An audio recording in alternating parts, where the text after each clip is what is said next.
Hello, my dear students. Today I'll show you how to use Google Colab, Google's free cloud service for artificial intelligence developers. With cloud, you can develop many applications. Nowadays, the deep learning applications on the GPU for free.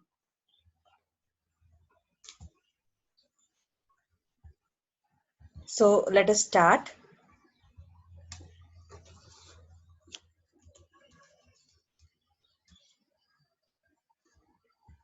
So basically, when you start using or start learning Python, the question is the software requirement.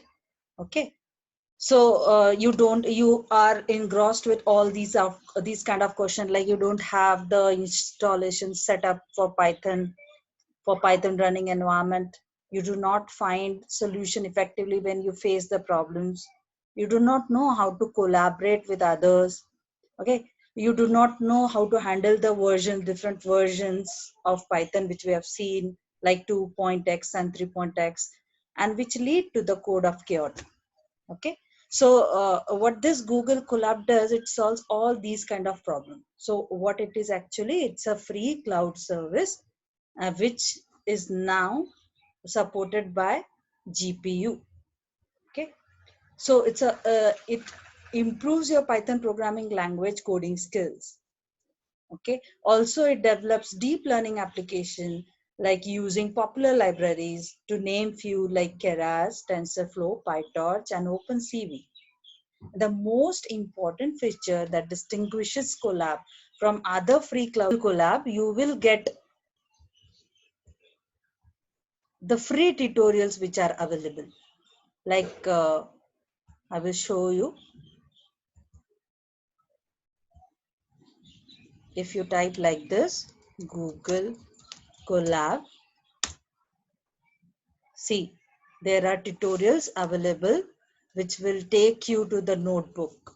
This notebook is called as Jupyter notebook. So you can go and start with a new notebook like this, or you can just go and first check out the basics of Google Colab through this Welcome to Colaboratory video of 3 minutes. Okay, so like this. So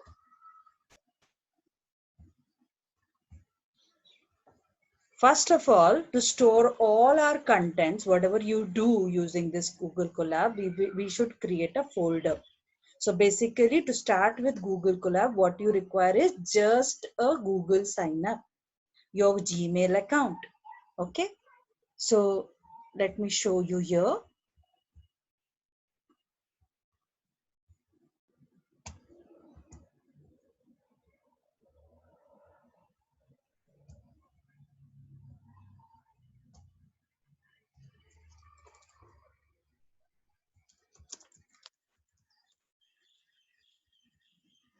Since I'm already signed up, it is showing like this.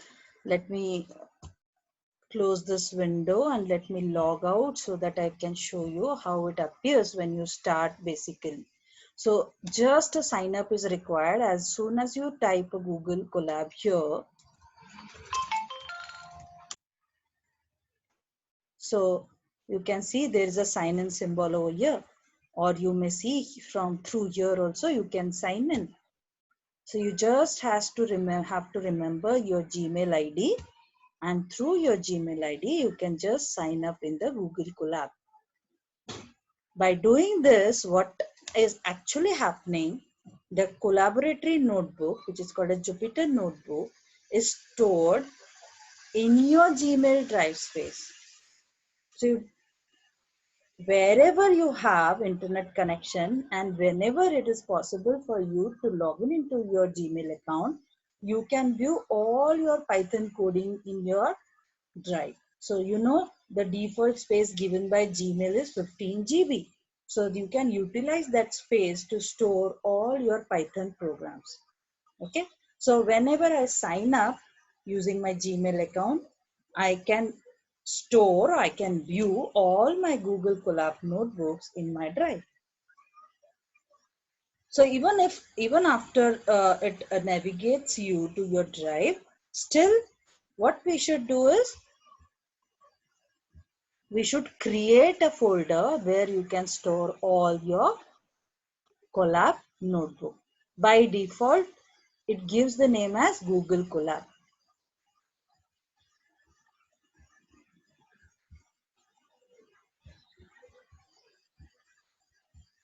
Like I have already created one notebook. So whenever you do the sign up, you can see this default folder as Colab notebook, like it's showing here. So if I click here, you can see that different notebooks are available over here. Let us click one. You can open this with Google Collaboratory like this.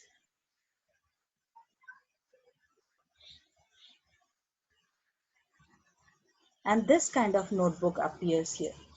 And this is the name of your notebook. Even you can change this name, and always its extension will be IPYNB. Okay. So you can change the name like this, whatever name you want to give as. So you can say PPS, or you can say problem solving with any name, whatever you want to have. So this is the name of your notebook. Whatever code you are going to type here will be here. Can you see the play button over here? Yes. So you can type the code here. Like if I say A equal to 10, and if I say B equal to 10, and if I say A plus B, okay, this is my code, let us say.